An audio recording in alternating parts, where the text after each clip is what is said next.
What's up, everybody? Troy Cartwright here. Welcome back to another episode of 10-Year Town. Before we get started on this week's episode, I wanted to remind everybody to join the 10-Year Town community.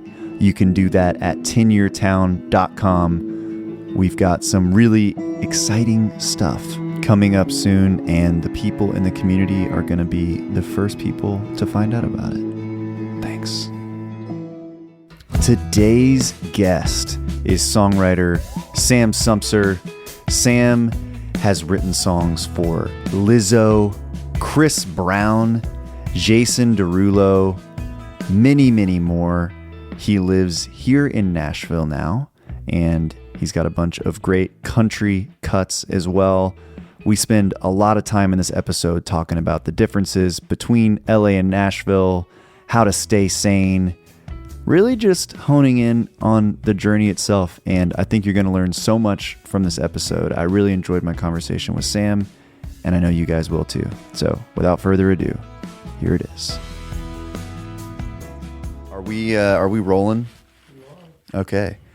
Dude, where are you from originally? So we're just jumping in. This is go time? Yeah, we're just rolling. Awesome. Yeah.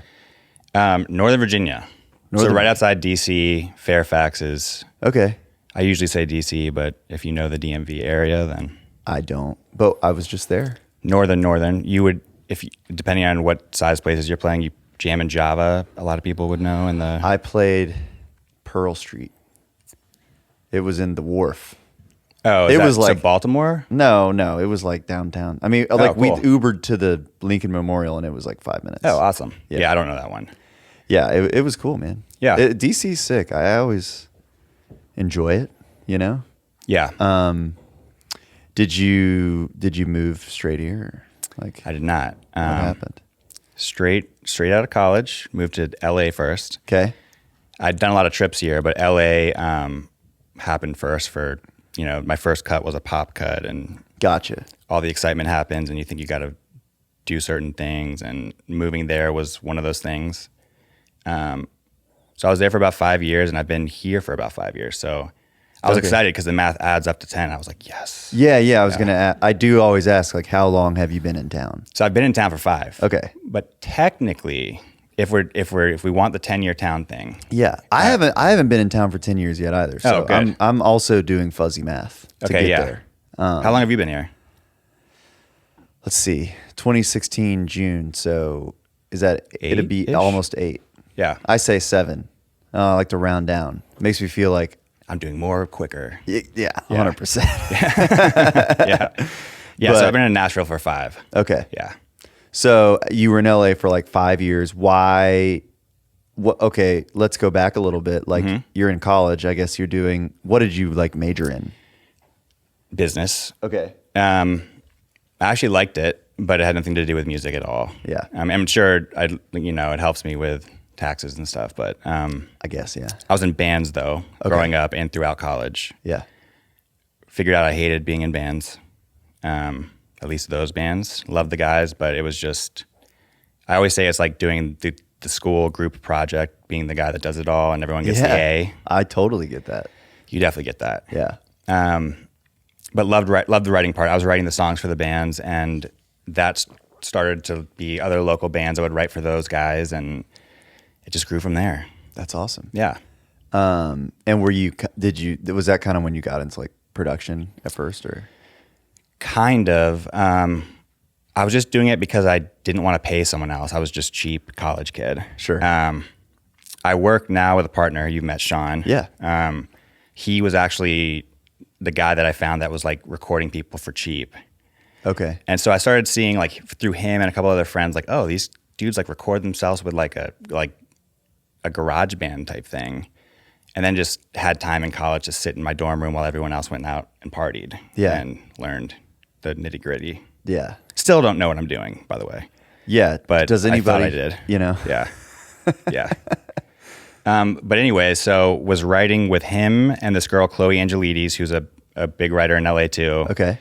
And somehow, I think she had moved, or somehow someone had heard some songs, and Jason Durelo wound up cutting one at like the peak Durelo. It was like Talk Dirty era. And are you living in Where are you? I'm living on my friend's couch in LA. Okay. Somehow I got introduced to Tom Higginson from the Plain White Tees. Yeah. Who's awesome. And I think he now lives here too. If you don't know him, you should meet him. Sick. Great guy. Wrote Hey There Delilah by himself. It's a lucrative copyright. He made it a couple bucks. Yeah. And so he was, after writing with him, he was like, come out and stay on my couch, and it happened to be in Malibu. And I was like, that's a great couch. Yeah. So I did that as long as I could. And the Durelo thing happened, and the normal, like, it's going to be his next single. And of course. Yeah. So I met like every publisher, and there's just all this excitement, and did the publishing dating game. Okay. Went to the album release party. They were like, yeah, it's between this song and this other one, Trumpets. And they played Trumpets, and I was just like, mother of God, I'm screwed. Yeah. Anyways, I signed out there with Lava. Jason Flom had a publishing company at the time. Okay. And so that's why I ultimately moved there. I had the deal out there. The team was there. Yeah. Just made sense. Yeah, it was a hustle, though. Yeah. LA's a hustle, especially in the early years where you're doing the speed dating game. Well, yeah, like a lot of people say it's different, but you've spent equal time in both. So like, in what ways is it different? I think people would be curious to know that. Sure. I love it here. Yeah. Here being Nashville. This is Nashville versus LA, just Right. to clarify. I think the quality of life outside of the writing room, first of all, people are just nicer. You can connect with people more. It took me a second to get back to like, oh, this guy actually wants to help me bring my bags inside, not rob me. Yeah. Like I remember moving here, and I moved in my studio space. Jimmy Robbins, another producer, and his wife Sarah have this building with studios in it. Yeah. And they were so nice. I remember thinking like, they might be serial killers or something. Like there's no way they're this nice. Yeah. So that's one thing. Two is like the people within the writing rooms. I feel like we've met once formally. Yeah. And I like just thoroughly enjoyed hanging out with you. Oh, dude. And that Likewise. would never, like, no one would be like, hey man, come on this podcast from that. They'd Right. be like, well, if he's not popping right now, then fuck him. Sorry if I can't cuss. No, you absolutely I have can. a bad mouth.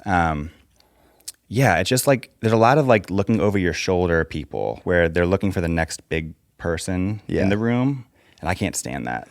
Yeah. I know there's some of that here too. Well, I think, yeah, it does happen. It's a lot more like you're at a CMA after party and you can just feel when you're talking to someone and they're scanning the room to see if there's someone more important that they can talk to. But exactly.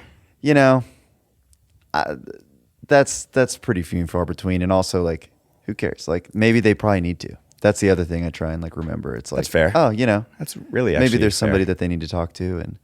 And, but yeah, it doesn't, that's like the only time where I ever feel that way in Nashville. Yeah. I think anyway. Yeah. For the most part, it's better. And just like the songwriting here is celebrated a lot more. There you can go pretty far as just a producer or just from who you know. And here it's like, they really, you know, everybody here just loves the song. Yeah. And so do I. Yeah. It's a songwriting town for sure. Yep. So you signed this deal in LA. Are you're doing the speed dating thing? Is it, I guess like it's all songwriting, but are they throwing you in there like as the producer predominantly? Yeah. That's your kind of your role or supposed to be. Yeah. Yes. I started out as just a songwriter, Okay. and then it became more the producing thing because of that Jason Durelo cut. If we back it up, I had a really skewed version of how it was going to go. It started out like was out there. Yeah. There, you know, as I said, everyone's like, it's the next single. And so the head of his A&R at the time called me randomly. I was just like at lunch, and he was like, hey man, you're going to get a call from Dr. Luke. And at the height of Dr. Luke, it was like Katy Perry, Teenage Dream, Dr. Luke. And so I get a call from Dr. Luke, and he's like, hey, do you want to come over to my studio in Malibu with Circuit and finish that Zipper record? I was like, yeah. So I go over there. They're ordering like hundreds of dollars of sushi, and I'm just watching Dr. Luke and Circuit like finish my song. Wow. And I'm like, okay, like I made it. I'm about to be Max Martin. This is the best. Like it was so easy. Right. And it just went so downhill from there. Really? I mean, that's a high expectation to have. Yeah. And it didn't single. It was like a track 12, which is still cool. Right. But I had a lot to learn. Yeah. Yeah. A lot of dues to pay. It's not easy to just become Dr. Luke with a Jason Durelo album cut. Right. I'm grateful for it. Grateful for what I learned that day. But yeah. So then it went back. So everyone comes in. I'm the new guy who's like, yeah, he just worked with Luke and Circuit and Jason Derulo's next single. So I'm going in these rooms and they're thinking I'm going to be like a lot farther along than I was faking it. Sure. Yeah. Till I make it, you Gotcha. know? So I felt like it was just like one of these guys. And now we're like coming back up. Yeah. Yeah. Wow. Yeah. That's so interesting. Yeah. I mean, it was all great. Everyone goes through the same process. It just like at that point, it was like Jason Derulo's next single after Talk Dirty. Like I might retire. Yeah. You know? Yeah. But you know, so then speed dating game, exhausting, broke. LA is so expensive. Right. On a new writer deal. Are the deals structured the same? Mm-mm. I mean, I don't think so. Yeah. So like your standard Nashville deal is like you get a draw and that's like you're going to get maybe like a 3-year deal where after the first year, you know, your publisher decides like to pick up your option or not. But your yearly pay is like, It's like a salary, right? yeah, you have to pay it back like through recoupment, but Yeah. you know, yes, it is more like a salary than not.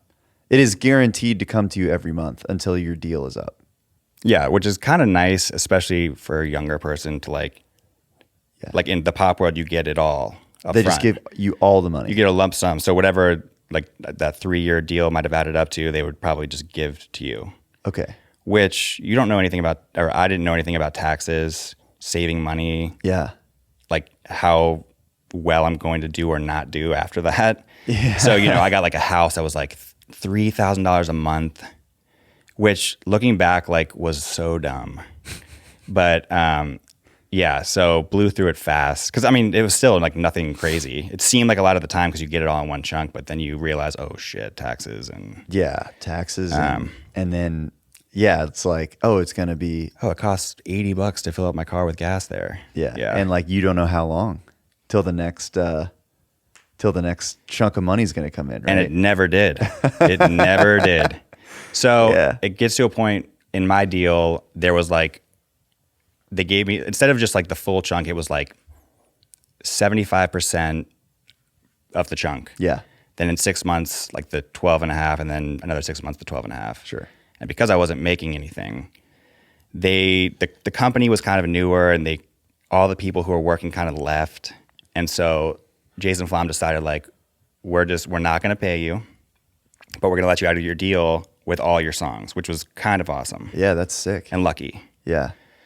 So yeah, that was the end of that deal. And I was dead broke and freaking out. And my girlfriend, who's now my wife at the time, doesn't work in music. She like hated LA. Yeah. And I had been going back and forth to Nashville all the time. Loved it. Saw kind of where it was going and growing. And she kind of made the decision like, we got to get out of here. Let's go to Nashville. Dang. Packed up the car, her, the dog, me. Get a call from a buddy, writer buddy. He's like, hey man, I know you're leaving today, but like, do you want to stay an extra week? There's this artist who's kind of starting to pop off, but not really. You want to come do a week of sessions? And it was Lizzo. Wow. Before Lizzo became Lizzo. Yeah. So I was like watching, you know, sent my wife and my dog to drive across the country. I was like, am I the biggest jerk ever? Yeah. It paid off. It did. It did. Yeah, got to be on Juice with Lizzo, and Teron Thomas was the other writer's name, who just won Songwriter of the Year last night. Wow. Yeah, he's a good buddy. That's awesome. So that, and then like 2 other things that were kind of in the works blew up like as we're coming to Nashville. Yeah. So we never got like the glory in LA of having like cuts people can point to, but it all worked, and I wound up signing with Reservoir when I got here. Okay. And I went with them because it was the first time I ever had a team that like understood me as a writer and producer or person. Yeah. And I'm like super paranoid about my schedule. Really?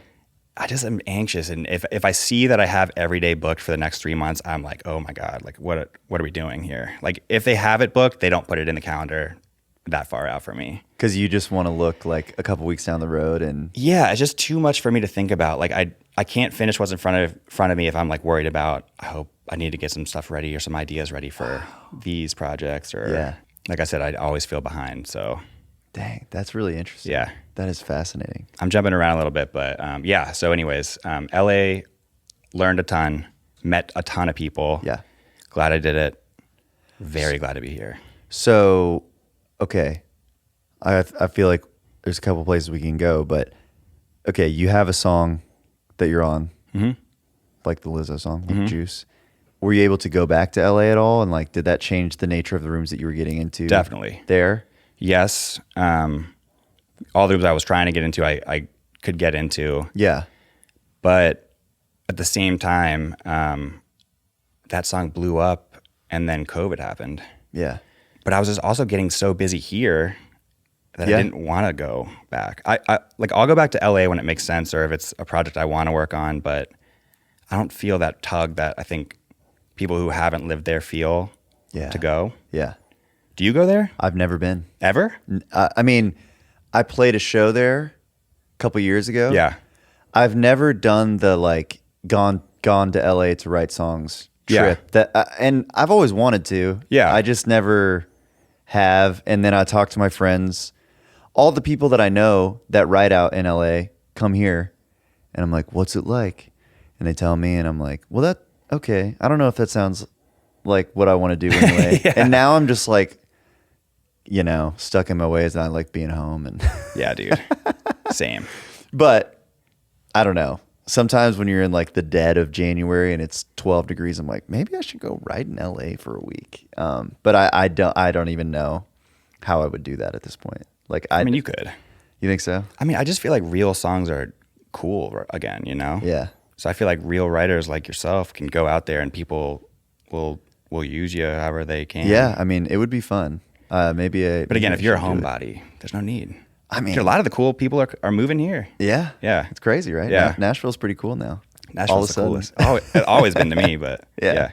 I am very familiar with Juice and like, did that song actually go?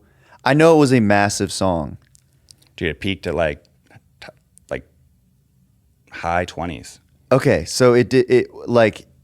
I don't understand how pop like number ones work because like it's so different. I read the other day like Matchbox 20 like or no, not Matchbox 20. Maroon 5 only has like actually like 5 number ones, which even though you would think they had like 40. Yeah, which they probably do have like 40 top 20s, and I'm really messing up those numbers, but the amount of number ones they actually have is quite a bit lower than I would have thought. So is it just, it's not like country radio, it's just kind of... Yeah, there's like, I guess the easiest way to think about it is there's like, how many number ones in country do you think there are a year? Like 45? Yeah, something like that. I feel like it's like 7 or 8 in pop. Okay. So it's like, yeah, it literally is just like they hold it down. Yeah. If it's a big song, it's going to just sit there. Yeah, so you might hear a song everywhere, but it might not be a number one. Gotcha. Yeah. But it was probably pretty life-changing, I'd imagine. Oh yeah, it was awesome. Yeah. I mean, she was a whole other animal as far as like watching an artist take off. She went from what it seemed like from the outside 0 to 100. I know she'd been working her ass off, but yeah, man. I mean, it was crazy. Crazy, dude. And it was just one of those songs that it's a good wedding song. Like it's like at like weddings and like parties. Yeah. It's like like my grandma loves it, Dude, you just feel good when it comes on. Yeah. So in that way, it was everywhere. It wasn't necessarily like a number one on radio, but it did its thing, and was very lucky and happy to be a part of it. Yeah. Yeah. That's awesome. Yeah. And so I guess like at this point you're in Nashville, but it's like COVID when it's happening. Well, or starting to happen. So I kind of said that wrong. I kind of had a year of it starting to build. Okay. And then she had another song kind of blow up in the middle of Juice Rising. Gotcha. Which also affected how far it went. I see. That Truth Hurts song, like blew up off of a sync in like a Netflix show. Crazy. Because that song had been out for like 5 years. Yeah. which is nuts, and cool. Yeah. No song is ever dead now. I know. And that it's a beautiful thing. Yeah, I just want my songs to live quicker. Yeah. So it kind of started like really hitting, like Lizzo was like really hitting her stride the end of 2019, I think. And it was like March 2020. Yeah. So we were getting in like doors we couldn't get in before. Are you still writing at this point? Like, do you write with your partner, like like your production partner, like During COVID? write? No, just like in general. Yeah. We're like a partner duo thing. Okay. It's like pretty much 100% of your rights. Yep. Awesome. It wasn't always that way, but the farther we got, it was just like we've been in the trenches. We know what to do. Yeah. Which was a kind of a weird thing moving here because the splits are so coveted, which I get. Yeah. But we're so easy, dude. Like if someone comes to us and is like, "Hey, man, like you guys should, split like one person share," then Yeah. usually someone asks, and like, Whatever. of course, Yeah. let's do it. Yeah. If that's the deal breaker for you. Then. Yeah. I just Yeah. want to make great stuff. So, Dude, I yeah, love that. if we're getting caught up on some dumb number, screw it. Yeah. Yeah. That's cool. Yeah.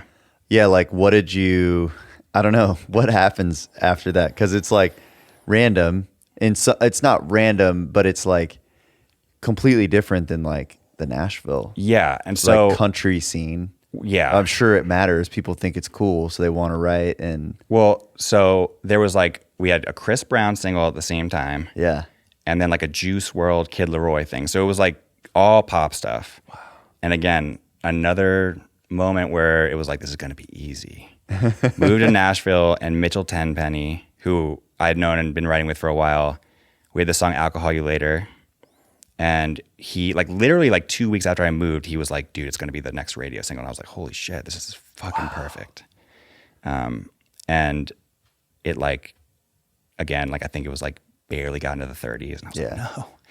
I remember going to breakfast with somebody who didn't know I like produced it, and he said he like was like, yeah, man, if the production was better, it would have gone. And I was like, yeah, I know, who did that? Who did that? That's unbelievable. Check, please. Wow. Yeah. Brutal. I mean, it's in the moment you're always like, that was my one shot. Now the whole town is never going to work with me and stuff. But Yeah. as you, I'm sure, know, like looking back, those were all just such good learning moments. And Well, I mean, this town will like, and we talk about it a lot on this podcast. It's like this town will just like, it hurts, dude. It'll hurt you. to like the deepest cut. It'll chew you up and spit you out again and again. And,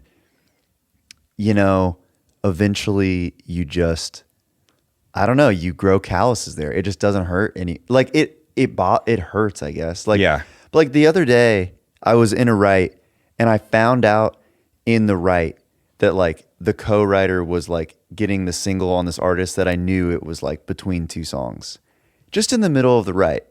And I thought about this later. I didn't even flinch.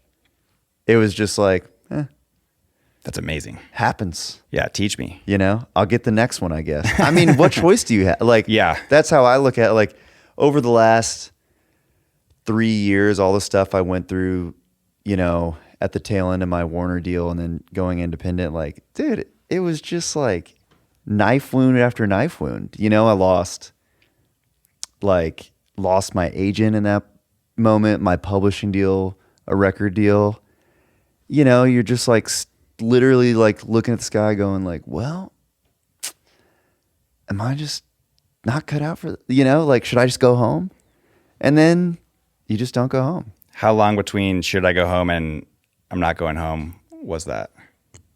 I never thought about leaving. I was never going to go home. Yeah. Because I was too,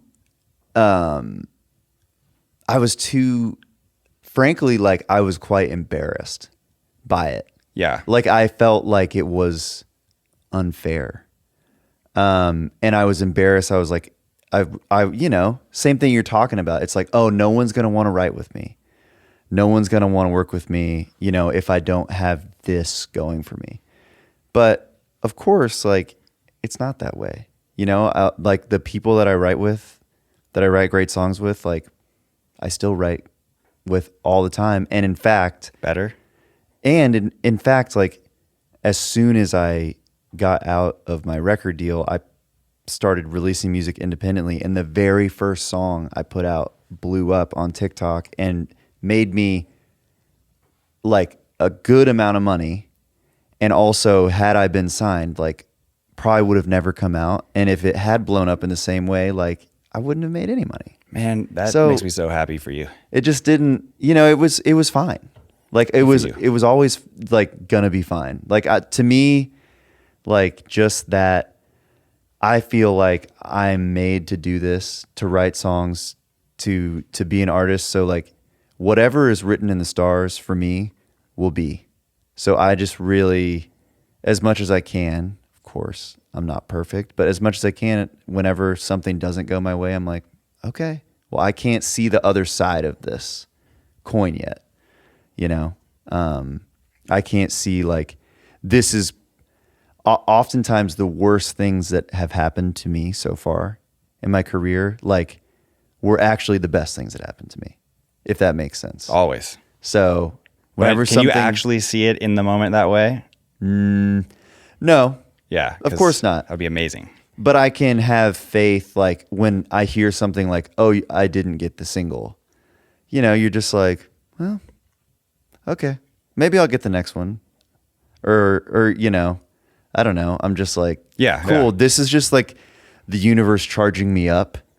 Like it's just pulling me back further so that one day I'll just, explode and go super far. I don't know. These are the lies I tell myself. No, dude, that's how it works. It's literally who can not quit the longest. Dude, it's all about survival. Yeah, and I think being a good person helps. Yeah?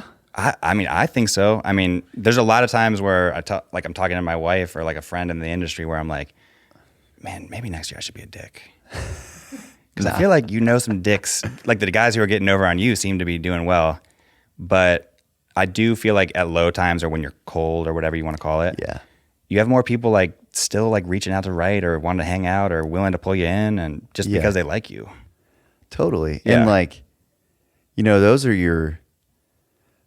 are like your soldiers that are in the trench with you. So like when something is not going somebody's way, for a friend of mine, like I'm like, dude, I totally get it. Mm-hmm. And just try and like, be a friend or hang out or I don't know, act normal. Yeah. Cause it'll be fine. But it is like, I think the best thing that anybody can do for their career is like just be oriented towards like survival, so that when you first get started, you do oftentimes get a nice little chunk of money, and like don't blow it if you can. Yeah. And maybe that's a lesson you got to learn. Yeah. But if you can just get yourself in a situation where it's like you can last for years, it'll work out. Yep. That's what I've seen. That's been my experience. Yeah. Yeah. I agree. I do think the lessons are important. Yeah. Yeah. Yeah. Yeah. You gotta touch blow that- the money to save it, I guess. You got to touch that stove a couple times. Yeah, for sure. Yeah. Well, so how does that like what does your life look like now in terms of Yeah, I didn't answer your question at all now that I'm thinking about it. I don't even remember what the question was. We got off. The on a pop stuff tangent. didn't really translate Gotcha. to country fast, but as you know, I think like the having tracks done in the room became like way more of a thing around then, or maybe even before I moved here. Yeah. And the excitement of like someone who has had a pop cut got me into other rooms here. Yeah. I was just careful about like how in the way I got on the writing side. I have imposter syndrome like so bad. Really? So I feel like I could hang Yeah. with some of these writers. I'm not going to write the lifestyle song because I didn't live that. And I know that you can't fake that. Yeah. When you say you have like imposter syndrome, like how does that like manifest itself for Dude, you? like even with Sean, the guy Sean Small, who I work with, Yeah. I'm like, man, I hope like he leaves here today being like, man, Sam really killed it. Yeah, he killed it.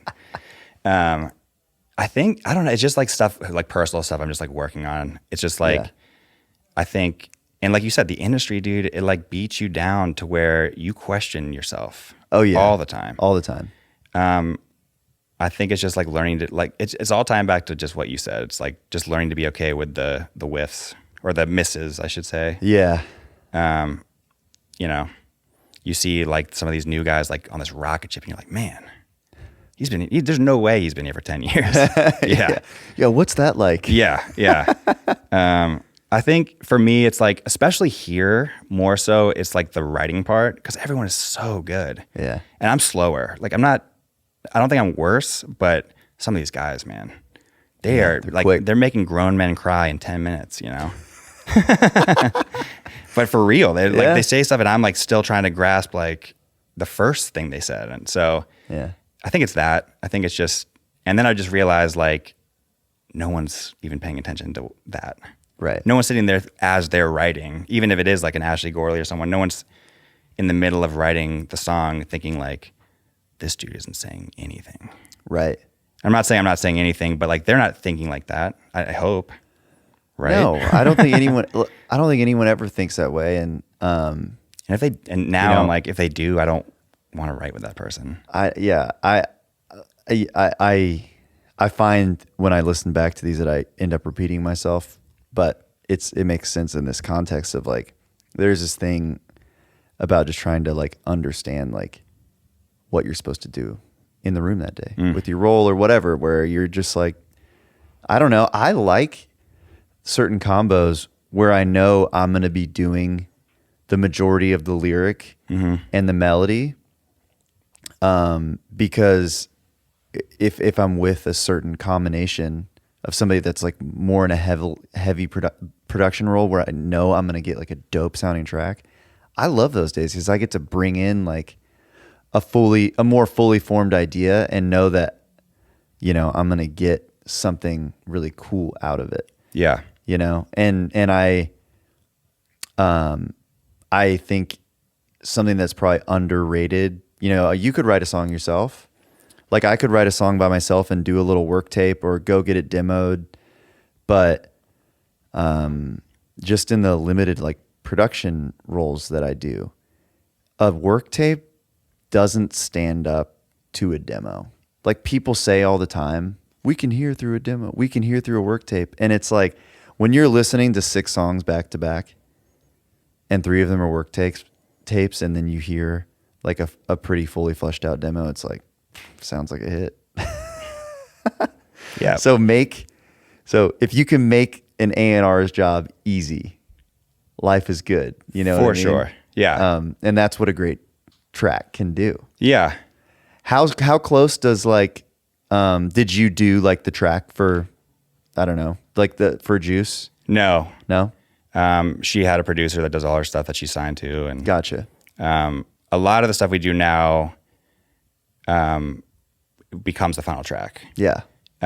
Maybe it's like we definitely polished up from that day or whatever. Sure. But yeah, that's the goal these days for me. Yeah. I've been working on like bigger projects, like getting to do full EPs or albums, or we've done some stuff on movies lately, and that gives you more room to like mess up and try shit. Sure. Which I have fun helping an artist, like they're looking for a new lane or to more define the lane they're in, or right. Which I think is important for newer artists at least. Yeah.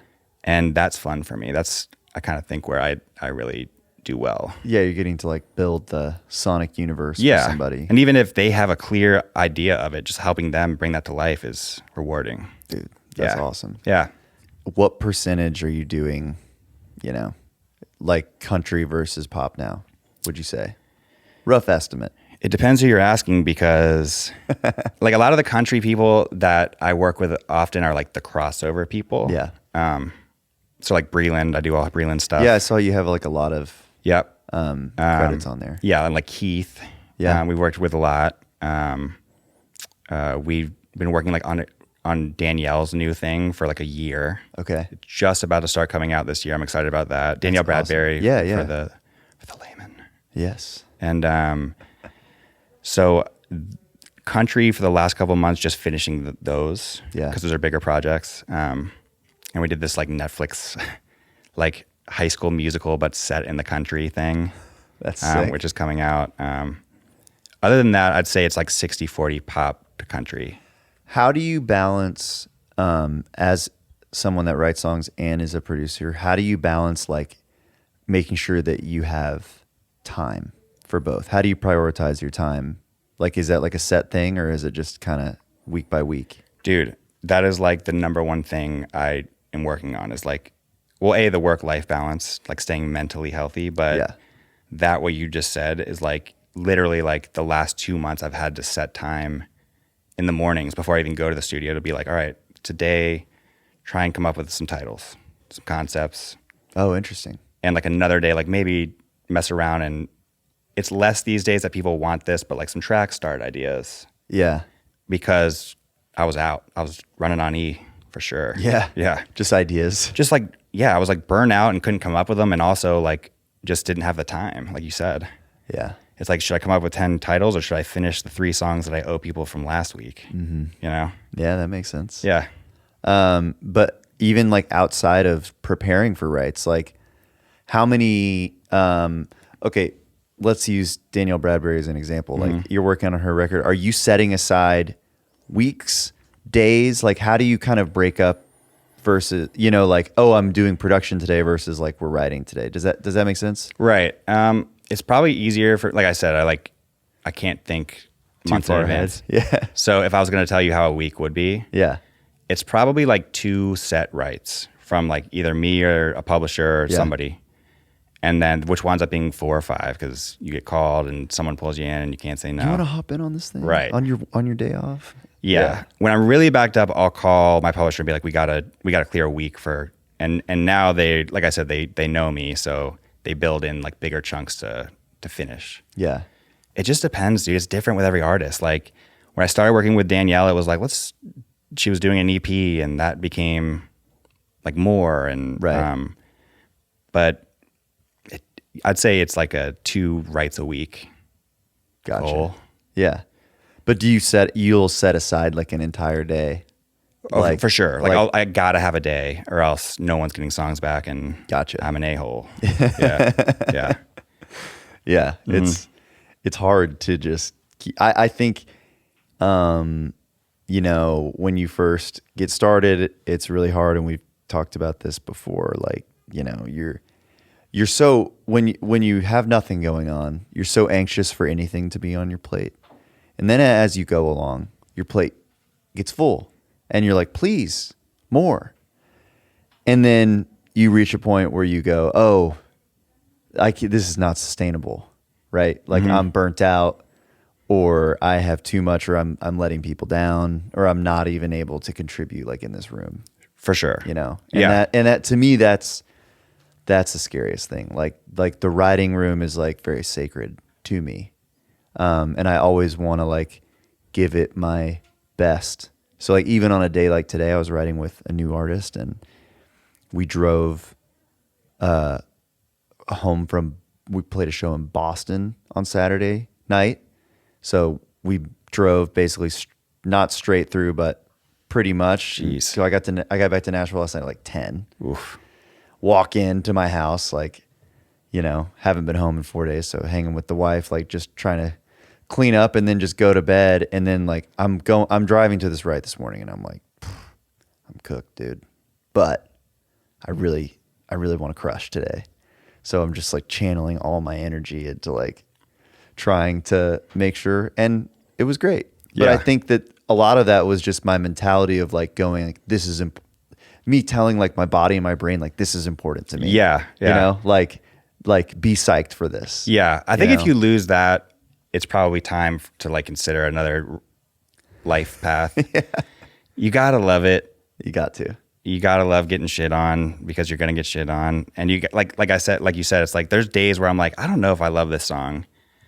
And I don't know if I need to spend a whole day finishing this record. But then I think about this new writer, a new artist, and how excited they are. And they just poured their story into this thing. Yeah. And I can't not try my best for that person, which is probably this is something I should work on, but I'm with you. It's like a sacred You're a thing. people pleaser. Yeah. I just like, also it's just like, it's part of it. And like, what do I know too? Like, what if this is the best song ever? Dude, and sometimes it is like that, right? Right. I'm like, most of the time. man, there was a song last year that I was like, literally told my publisher, I was like, this song is terrible. And like, it wasn't, you know, it's doing something. So I was like, Amazing. okay, well, what do I know? Yeah, I know.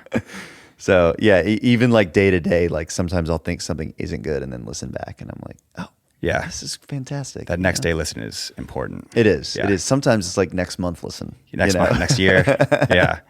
But great songs will always like resurface. I do believe that for sure. Yeah. So, well, what is something that I had somebody like ask me, tweeted at me. They were like, "Hey, will you ask somebody on your podcast, like, what is it?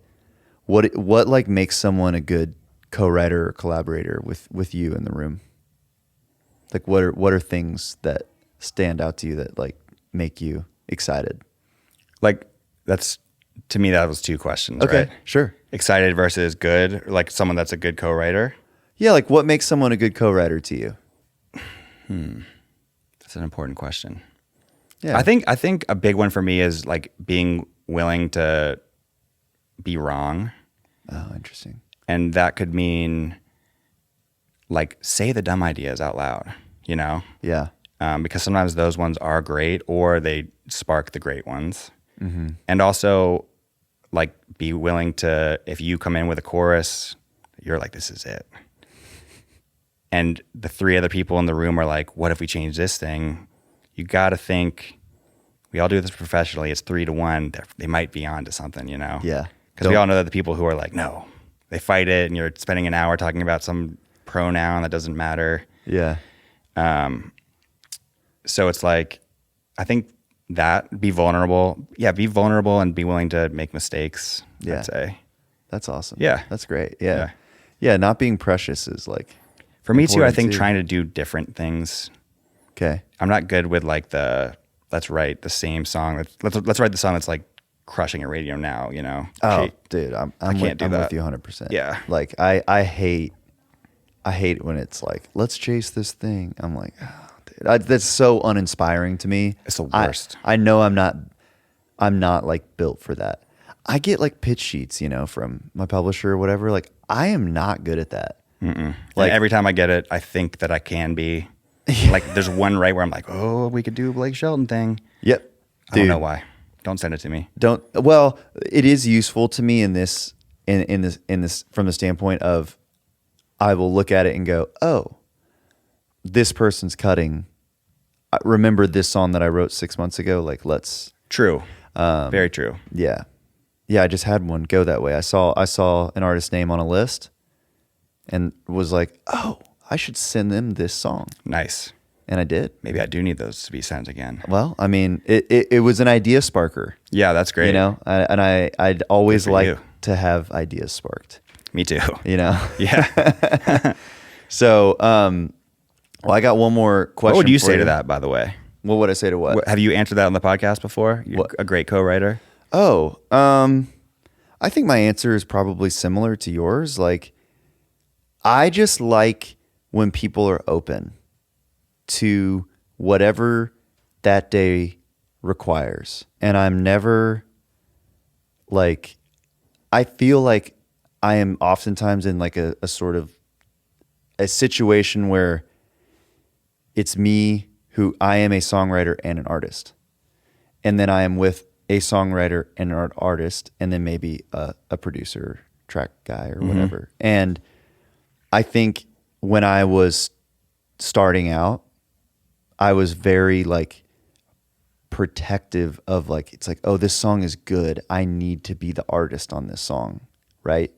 Like this song is too good. I was very precious about it. And I never feel that way now. Like to me, I just try and literally like keep myself open to whatever. And a lot of times that's like, oh, this song is perfect for this person, the other artist in the room right now, right? Or this song is like not for me, and I'm feeling that. I will fight like during the write, I'll be fighting like an invisible force of like, Troy Cartwright, the artist, wouldn't say this. And I'll put up a fight and then eventually go, okay, that's fine. It's just, this song isn't for you, but it might be for someone. Yeah. You know? And then other days I'm like, this, I have to. Yeah. Like I gotta lead, like this one's for me or I'm going to die. Yeah. Yeah. And if I feel that, then I'll dig in. That's so cool because I don't have that part of the brain, you know? Right. And I think that's inspiring to me. Like if you were in the room and felt that way, I would be like, I'll fight to the death for this guy to have this song too. Yeah. Yeah. If you feel that, like that's awesome. Yeah. And I have like a smaller collaborator pool these days anyway. So like I've been working on, like there's like a whole record I'm working on where it's like, I write it with this same group of people and it's like, we don't even turn it in. Yeah. We're just like, cool, we'll just wait. Yeah. Which is awesome. Yeah, it's sick. I bet your next project's going to be amazing. Dude, I hope so. Yeah. It's taking forever, but sometimes the good stuff does. Dude, good, man. Hell yeah. Yeah, but it's a lot of fun. Well, my last question before I let you go here is like, if you could go back to younger you 10 years ago, what kind of advice would you give yourself? It's going to be more life related, I think. I think that's perfect. It's okay to rest and take care of yourself. And it's probably more important than like whatever extra day or hour of the night you're putting in. Like, have you been through a real burnout? Like I did 2 years ago and it took me a while to get it back. Yeah. And I think like my body was hurting, like everything. And now that I force myself to be reasonable or take a day off, I write better. I make better stuff. Yeah, you're better because you're rested. Yeah, and back then I thought like I was making it because I work 25 hours, and now it's like if I do that, I know I'm gonna like come there. That's when I'm gonna come with like the shittiest day. Yeah. I think that would be mine. Just take care of yourself. It's like you can make it in this industry even if you're not working 25 hours. I mean, the hustle's important, but like not at the expense of like being happy. You have to work hard, but there's a confusion between working hard and working like yourself into the ground. Yeah, like you can't work, there are times where I know right now, today's a great example. I'm in the red for sure today. Like I know that, but I also know that tomorrow I have a day off. And like I've had two things come up. Can you do this tomorrow? No, I cannot. That's a hard skill to learn. Because tomorrow I have to do nothing. Like I have to wake up when my body wants to wake up and just, right, live. That being said, if like Luke Combs called you, yeah, I'll be there. Yeah, sure. yeah. I'm like a guru with taking care of yourself until Luke Combs calls. Yeah. I'm like, oh, fuck my body. I'm going in. Yeah, if Luke Combs calls, I'll be there for sure. Yeah. Dude, that's awesome. Well, man, thank you so much for being here. And thanks for having me. I really, I feel like I learned a lot about you, and I think people are going to love this. So, thanks. Yeah, man. Awesome. Love the podcast. Dude, thank you. All right. That's it. That's the pod. See you later.